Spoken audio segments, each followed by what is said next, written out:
Hey guys, welcome to Cricket Fanatics Magazine. Sorry that I'm running a little bit late. I have a terrible headache, and I'm trying to just survive here so that I can give you guys a show.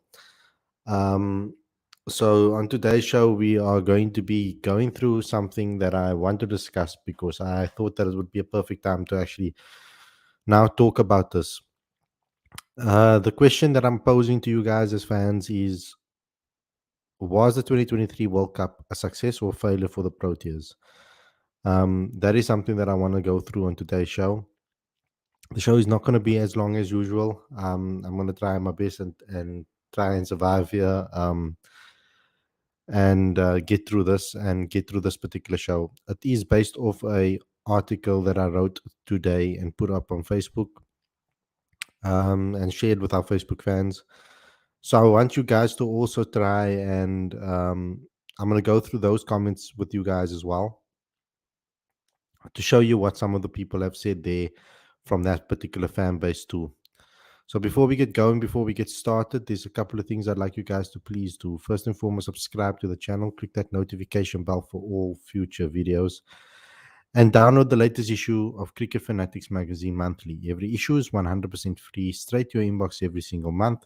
The link is on the screen as well as in the description.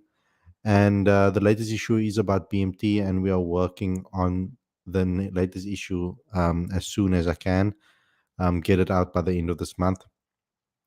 We'll be going to take a little bit of a look ahead and also look at some of the issues that have risen and how those particular things can be solved in the future.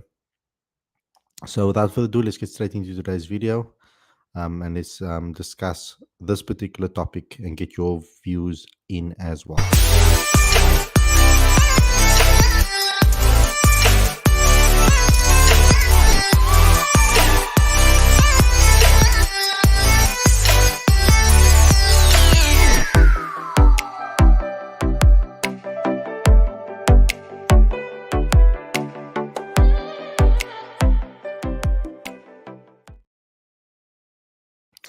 A very good evening and welcome to Cricket Fanatics Magazine. This is your daily show. I'm your host, Khalid Moedin.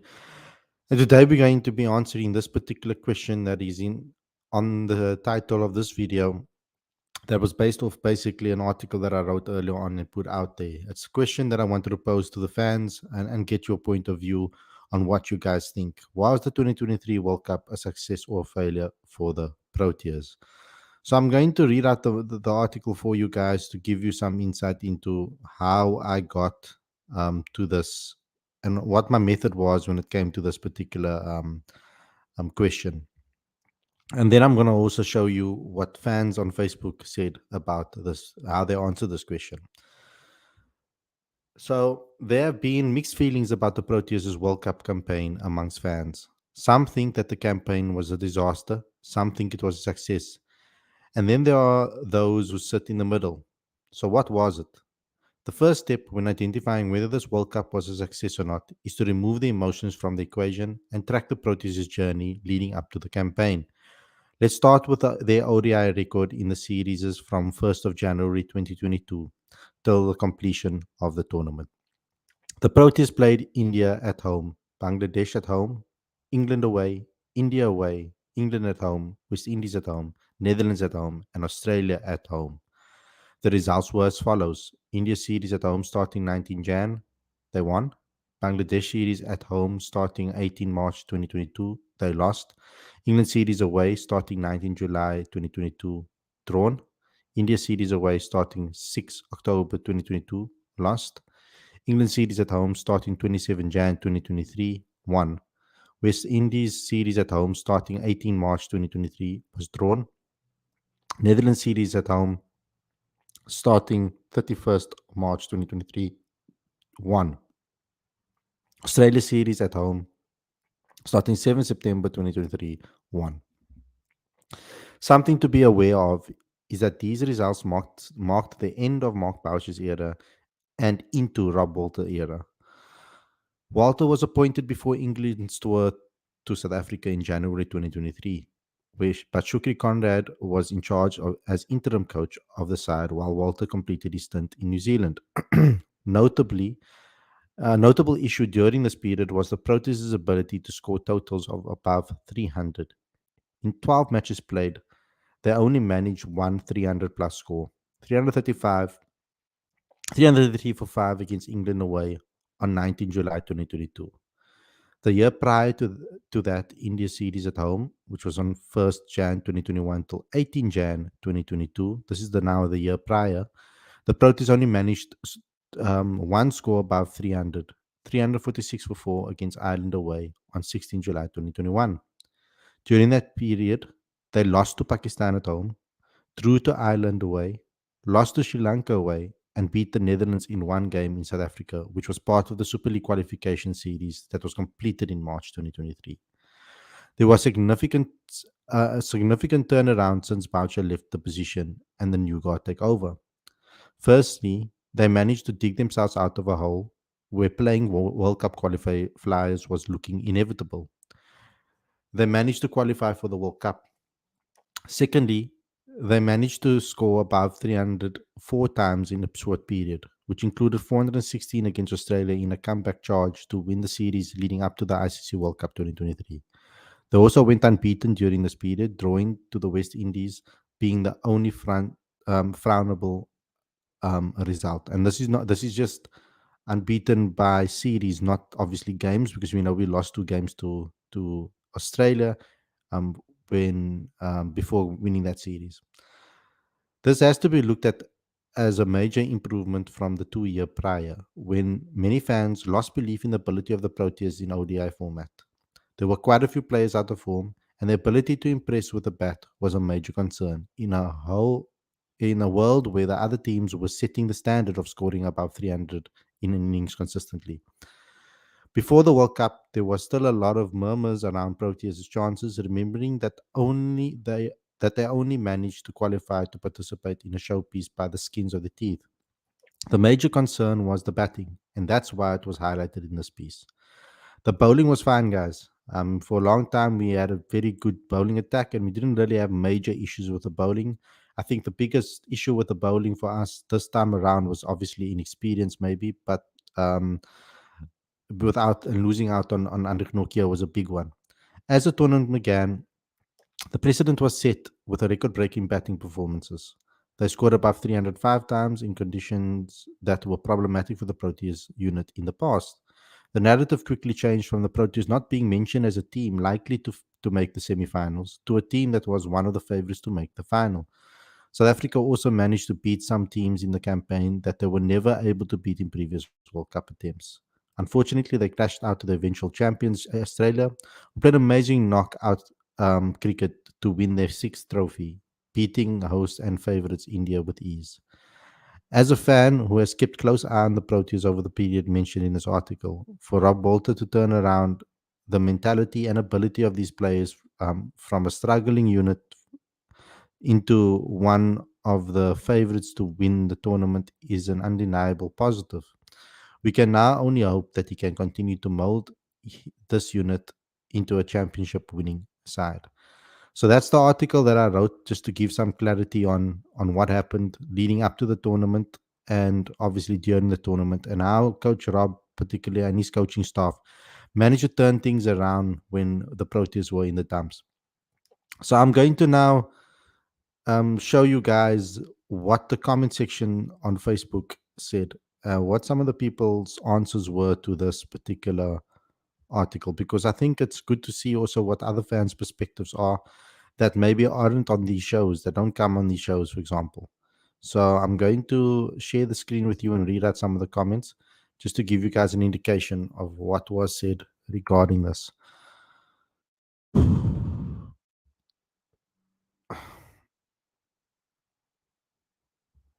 Okay. Um, let's go. I'm going to get to your comments very, very soon. Okay, so let's just look at some of the comments over here and see what was said. Um, Ishmael Progress, Cohen, SK said, Rupert bought us Rugby World Cup. We needed an Indian merchant to buy us cricket, he says. Grizzly Prince says the guys provided good cricket. Success is only if you win. Proud of them? Yes.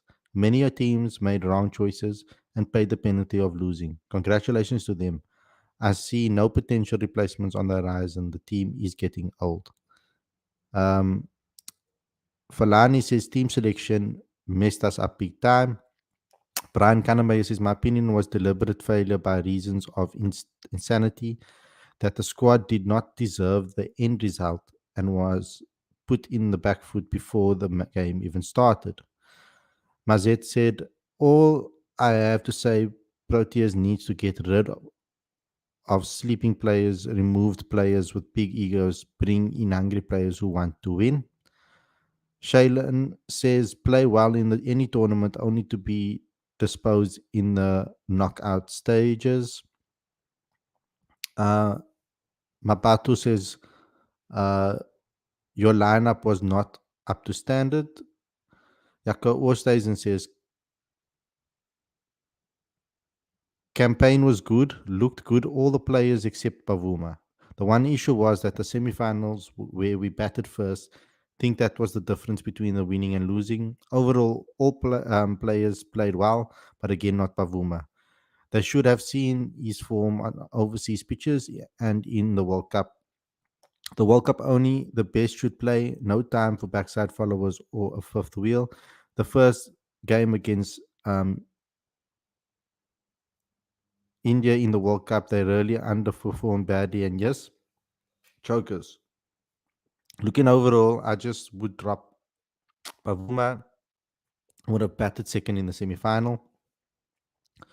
Lawrence Willemser says the side performed better than expected. They were never really serious title contenders. Jason McMillan says successful failure. Abeda says disaster because haven't made the right decisions. Granville says disaster because of the one decision to bat first. Kosing Kapile says they performed way better than anyone expected them to. Errol says success most successful campaign considering Bavuma was a passenger. Mohammed Jamil Taufi says, I will stand with the fact that the Proteas on any given day with the right mindset will slaughter any team on the pitch. Choose your world 11 and the Proteas will school them. But it seems CSA is not serious about winning. Based on the bad decisions they have made by playing Bavuma, no sugarcoating it. It is what it is. Why bench an inform Isa Hendricks for an injury-riddled, non-fit player, for a player who can can score quickly and powerfully? Mavuma looked second grade, to be honest, like he wasn't comfortable at all. Um, then Mohammed Ibrahim says, obviously it was a fail because they didn't win the World Cup and other stuff. Nati says a disaster at World Cup was Pavuma and his decision. Tumisang says a very big success compared to when Faf was still captain. Sia says completely failure. Johan says disaster. Sumaya Khan says the best stars to have never won any ICC events, Cricket World Cup, World T20 Champions Trophy, and WTC in the 21st century since 2000. Glance Kloosner, Alan Donald, Abel Willis, Morne Merkel, Dale Steyn, Hashim Amla, Faf du Plessis, David Miller, Josh Inglis is an unknown player who have more ICC World Cup trophies in the last 2 years. So that's some of the comments that were made on Facebook. So let me just get into, so we can see, as the article has suggested, there is a mixed bag when it comes to this particular thought process. So let me get into your comments on this particular topic as well. Lawrence says, think one can look at it from two point of views. Stats wise and performance wise, during the group stages, we were really good, and that should be praised by the Dutch and India games. Two, but once again, it's a semi final where it all came crashing down. Yes, we fought our way back against Australia, but fighting should always be a given in any form of cricket. Sam says, still Proteas squad not announced. Why hardly so late? I have no clue. We are waiting for the announcement. Lawrence says, I see this campaign the same as I did for the 2015 one. Massive opportunity missed. Looking only at the positives, i.e., we won 7 out of 9 games, setting batting records, etc., didn't win us a World Cup in the end. Once again, it was the pressure and the lack of mentality that costed us the final at least. And that's the biggest challenge for any Proteas team now and before. Paul Terry says they surprised friend and foe. That's a success, yet the captain was a failure. Lawrence says, people say that this was our best World Cup campaign. People seem to forget how we dominated the tournament in 2015 as well. Stats wise, again, up there in the World Cup with two 400 plus scores, yet still no World Cup to show for it. So my point is pretty stats and winning by good margins will only get you to a semi-final. The semi-final is where the mental side of the game as well as BMT comes in our downfall. There is something that we need to change with regards to mentality, particularly. It's now becoming a part of our DNA to at the moment it almost seems like it's part of the DNA of a cricket team to not get over the line. Um, but I'm hoping that that will change. I'm hoping that this is a step towards that, um, a step in the right direction with regards to Rob building an ethos within the team. I think it's something that needs to be built and grown as time goes by. After the first game of the 2021 T20 World Cup, in which SA fielded seven white players, the team manager Volvo Mosibelele sent a mail to the coaching staff reminding them CSA's transformation targets. Uh, Azim, 2023, we lost against a minnow. Context is my key, my friend. Azim says CSA said by 2030 there will be less white players. I saw an article about that today. I'm talking about that. Um, that they're moving towards more strict transformation targets by 2030. I've given my opinion on transformation before, um, and what I think about it. And I believe that there should be equal opportunity given at school level, um, at primary school level, and then at high school level. They should be given opportunities, equal opportunities, at school level for me personally, because that's where everything I think your career starts in a way. Um, give more players of color an opportunity to go to good schools and stand a chance to try and develop their game, um, to a point where they can compete with the best, because then we will be producing more players of color, and then naturally we'll be able to pick players in a team without thinking of a transformation target. But at the moment when we are sitting in a situation, is particularly in competition where you're trying to beat the best, I do believe that you have to try and pick your best players as best at any given time on the field, um, if you want to give yourselves the best shot of winning. So what needs to happen is more players that are of a certain level that are of color need to be pumped back into the system, because we can't have a situation where the majority of this country isn't playing the sport. Um, and I know that there are other disciplines like rugby and football that dominate when it comes to players of color, but in cricket the ratios are crazy, ridiculous. There aren't many players that are getting equal opportunities at a young age where it really matters where your development starts, and I think that needs to change. Lawrence says, I'm very much in the middle, excellent in the group stage, but same old in the semi-final when it really matters. Sweet, sour taste. That's what I feel exactly. I'm also one of the people that is sitting in that middle, as the intro states. Tex says, to be honest, however, I really liked how we played in the World Cup, but the truth is, a successful World Cup campaign is a campaign in a team wins the championship. Of course, Lawrence Bailey says, Azam, you said in 2015 we smashed minnows, yet in 2023 we lost against a minnow, i.e., the Netherlands. Real G says it was a failure because we didn't reach the final. We mustn't be happy with mediocrity. Afghanistan and the Dutch were a success, but SA, Pakistan, and England were failure. You have to put it into perspective. Stewart says, I'd love to see someone like Jeremy Snape come back into the environment and go with the young players post World Cup. Azim says, my point is we lost against Pakistan, India, Australia in 2015 group stages, all big teams. Kani says, we won all the group matches in 1996 World Cup. But we can't ignore the loss to the Dutch. We can't ignore the loss to the Dutch. And that's why I'm not making any excuses or trying to give an opinion over here. This particular topic, I really wanted to dispose to the fans to see how we feel as a group. What is our opinion on this? Where are we sitting after this World Cup, after the dust has settled? Lorenzo says, look, we all know we're good enough to play a semi-final in any World Cup. The biggest hurdle is getting over the line.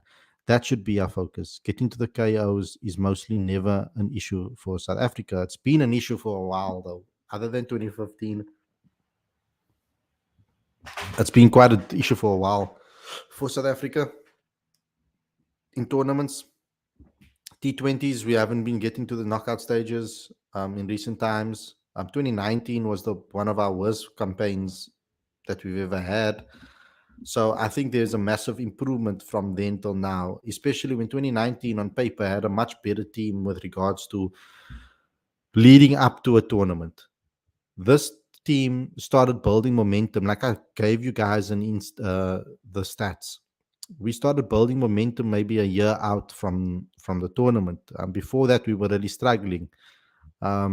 And almost a couple of months before, we started hitting incredible form, and our players were averaging really high. And they started building momentum into the World Cup, and it continued until it stopped. Yet they have only made 3 World Cup semi-finals since the turn of the century, says Chatil. SA's best campaign since 1999, as I said earlier. Now to build on it and make a final in a home World Cup, says Chatil. Lorenzo says you have to factor in quarterfinals as well.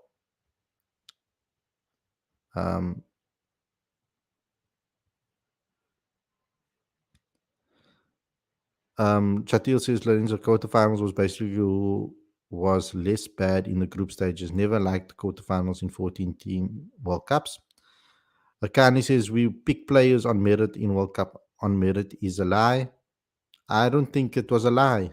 Like I know a lot of people are talking about Timba before this World Cup, and that conversation is still going. But Timba earned his spot in his ODI team. We can't deny it. How can you not pick a guy that's averaging 80? Like in a year leading up to a World Cup, it's madness. And I know in the T20 World Cup we didn't do that, and I did criticize that because I felt that Riza should have been playing in a T20 World Cup based on the form alone. But Bavuma deserved his selection in the squad definitely before this World Cup. Now, did he perform? No, he didn't with the bat. He did not. And there was opportunities where they could have played Riza in this tournament. And I think the semi-final was perhaps one of those situations where Bavuma wasn't 100% fit. And I did question that decision to allow him to play that match. Given that he wasn't 100% fit. Siraj's biggest failure was Bavuma in this 2023 World Cup. Frankly speaking, his World Cup stats are really, really mediocre. Real Jesus, in my opinion, 2015 was better than the 2015. In both cases, unfit players were selected, but we actually showed up with a bat, whether was against us. This year, we showed a fight with Miller Klaasen. Bowling only showed up when the game was gone. Lorenzo says, I really don't like they performed way better than expected. In my opinion, reaching the semifinals should be the minimum for South Africa, nothing less. So this notion that they punched above their weight is strange. I don't think it's strange. As there's you can't have constantly have like if you don't have the like for example if you're sitting in a situation where your players aren't good enough to be able to make a semi-final based on the competition that you're playing and then you still make it, that must mean that you punch above your weight. Now what I'm actually questioning is not necessarily whether we punched above our weight or not, because I believed in this team that they should make the semi-final minimum, and I was one of the fans that believed that. The questions that I have is that the is how certain fans that were vocal when they were saying that this team is not good enough, that they're not going to make a semi-final, that they aren't going to be good in this tournament, they're going to lose every game. There was a lot of narratives like that. And then when the Proteas went on to do what they did, they flipped the script completely and then started saying, oh, yeah, they're hopeless and they're crap and they had a crap World Cup and they're pathetic and how can they lose a semi final? That's my concern is how can you flip? Lorenzo, yourself, Lawrence, and a lot of the people on this particular live chat have been consistent with you guys' thoughts and your beliefs. You didn't flip your narratives. And I'm more concerned about the flip of narratives. Um, Munir says failure. Chatil says 2015 he said lost all games versus sides who were actual contenders in the World Cup. New Zealand, India, Pakistan. Classic revisionism. Azim says, I'm sure Valvo never watched played cricket in his whole life. Lawrence Bailey says, if we as Bangladesh or were Bangladesh or Afghanistan, then this World Cup was a complete success. We SA, however, a powerhouse cricket nation, and we should hold our team to a standard. Um, Lorenzo said, I also just hope CSA learn from the World Cup. Wishful thinking, I know. But surely they can't make the same mistakes 3 times in a row. Siraj Campbell, now I heard ANC trying to increase the quota numbers till 2030. ICC should be ban South Africa because of that and political interference in the cricket. Best players should play irrespective of color. Chatil says, why are people pretending that SA, Australia, New Zealand in World Cups? They have always been inconsistent in World Cups, and we have seen actual improvement in World Cups with regards to consistency under these players. Texas post 2030, we will be another Zimbabwe. Real G says, we need an Australian coach. Even England knew they needed one. Local coaches are way too soft. Rob was happy with mediocre. The director of cricket was happy with mediocre too. I don't think they were happy with mediocre. To me personally, I think they identified the goals early on and what they want to achieve um, in the future, in the next 5 years. And the amount of time Rob had with his team was very little to prepare for a World Cup. Um, and that needs to also be taken into consideration as well. SMA 2 semi-finals in 5 World Cups since 1999. This is a classic revisionism. This isn't a successful World Cup for us at all. Siraj Campbell says, I have no problem quota in domestic arena, but at national level, things like quota selection politics should not be there at the national cricket level. The best should be picked for national, I still believe. Why do some people think we are, so Lorenzo says, why do some people think we are against the target system and say politics should not be part of sport? They say you are racist.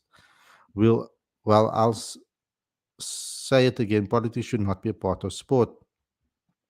Jatin said SA put a very good batting performance throughout tournament. Azim says our players will be playing other T20 leagues if they don't get a chance and possibly join other countries. Um,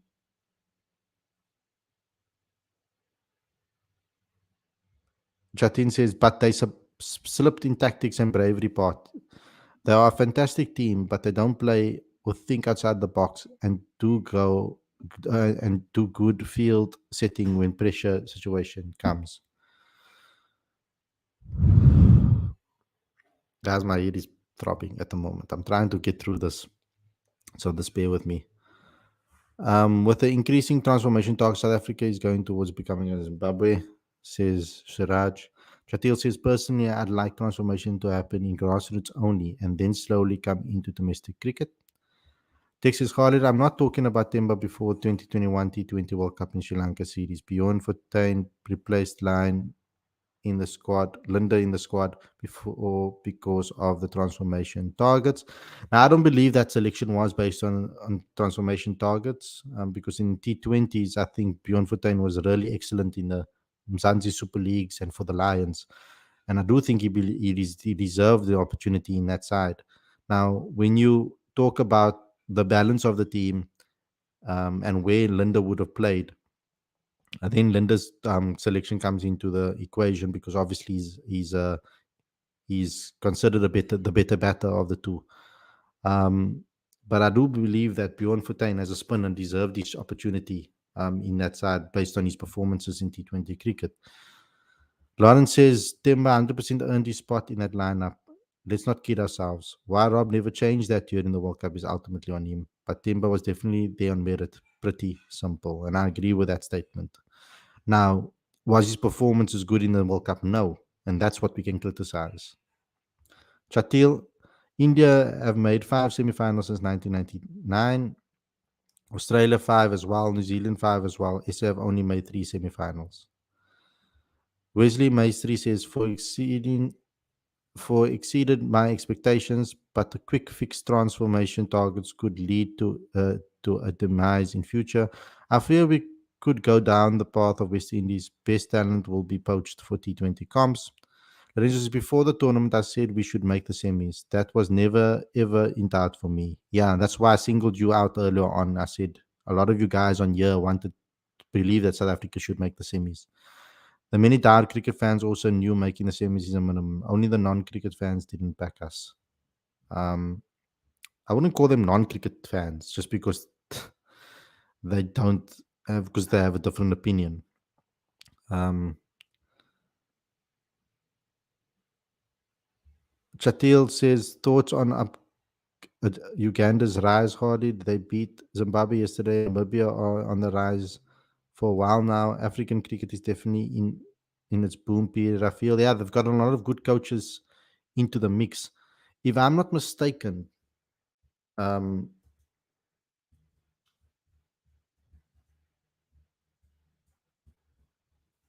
I think that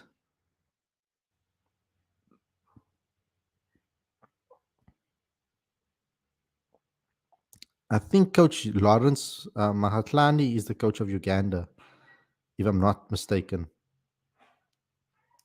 Um, before the former under 19 cricket head coach. So yeah, there are some good coaches coming into Africa cricket and really trying to improve it. How did Kesh earn his spot in 2021 World Cup without playing a single T20I? That's a fair statement. I want to see SA humiliate overrated into bowling in test.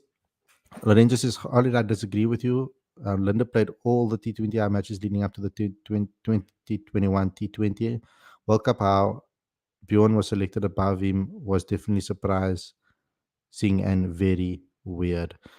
Um, yes, there was.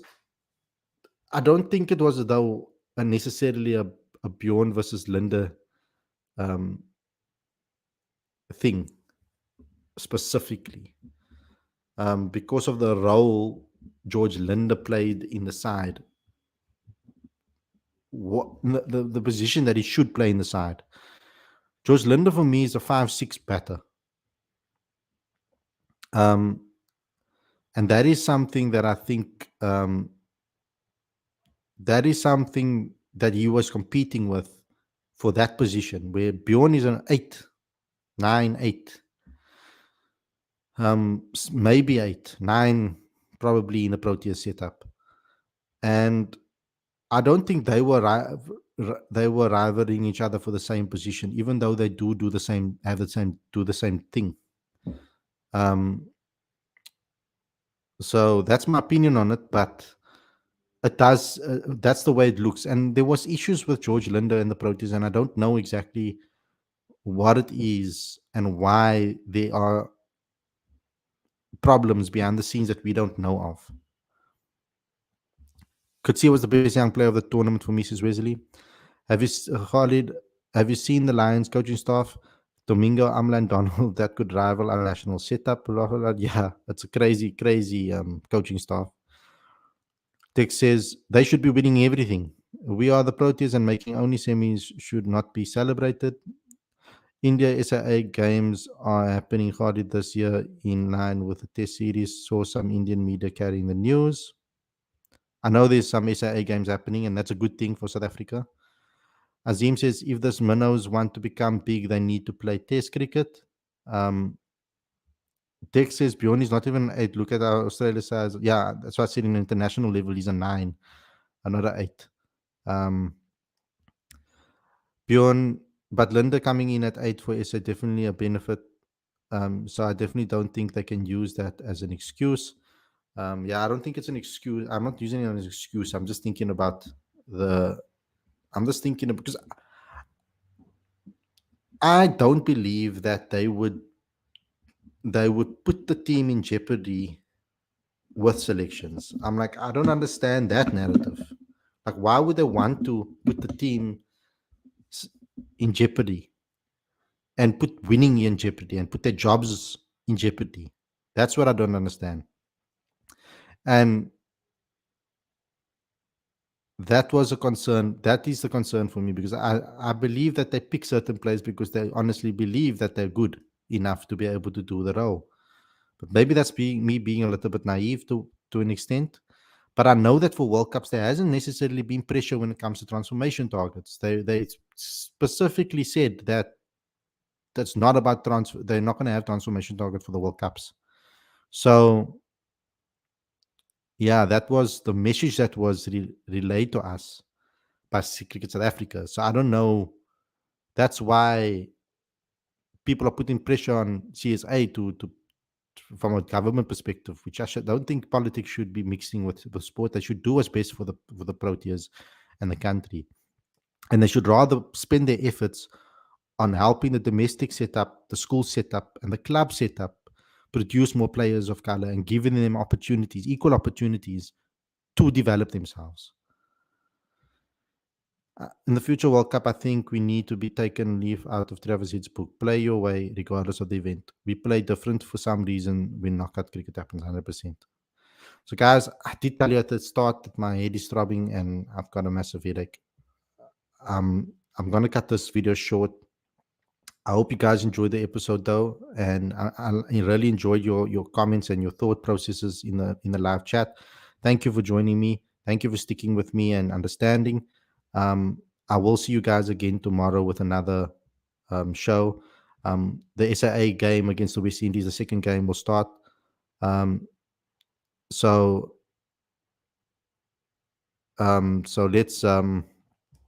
let's get together tomorrow to support the SAA team and see if they can bounce back. Don't forget to obviously subscribe to the channel and click that notification bell for all future videos, please. I'd really appreciate it if you do so. And download the latest issue of Cricket Fanatics Magazine Monthly. The link is in the description. Canacho, by the way, brilliant goal, yeah. Canacho Puskas Award, yeah. Very good goal. Clean strike.